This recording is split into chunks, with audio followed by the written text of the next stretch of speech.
ఏయ్ చూడండి ఫ్రెండ్స్, ఇసురు వాళ్ళు అంటారే అది వేసి మరీ పడుతున్నాడు ఆయన. అది వేసి పట్టుకొని నిజంగా ఇక్కడికి వస్తే మాత్రం చిన్నప్పుడు జ్ఞాపకాలు చాలా వస్తాయి. అసలు బాగుండిద్ది. ఎప్పుడు చూసినా మేము చిన్నప్పుడు ఇక్కడే వచ్చి బట్టలు ఉతుక్కునే వాళ్ళం, ఆడుకునే వాళ్ళం. మా అక్క, నేను, తమ్ముడు అందరం కలిసి హ్యాపీగా ఆడుకునే వాళ్ళం. ఇప్పుడేమో ఎవరెవరు లైఫ్ వాళ్ళది అయిపోయింది. మరి చూడండి, ఇసురు వాళ్ళు వేసి పట్టుకుంటున్నాడు. దాంట్లో అయితే అసలు ఒక చేప కూడా పడలేదే. ఒక అన్న ఒక బోయ.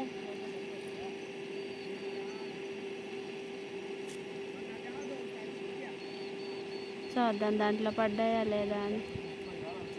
లేవు.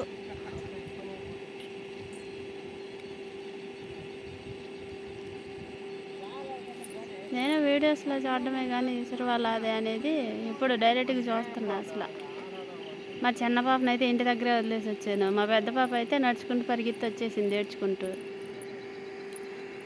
నేనేమో ఈ బోట్లో చాలా వేసి ఉన్నాడు, అంటే ఇది పెద్ద పెద్ద చేపలు వేసి ఉన్నాడు. చిన్న చిన్న చేపలు దీంట్లో కనపడట్లేదు కానీ చిన్న చిన్న చేపలు రావడం పోవడం పరిగెత్తున్నాయి. అసలు నానా ఎల్లమాక నానా. మా పాప ఏమో నీళ్ళలో దిగుతాను అని పరిగెత్తుంది.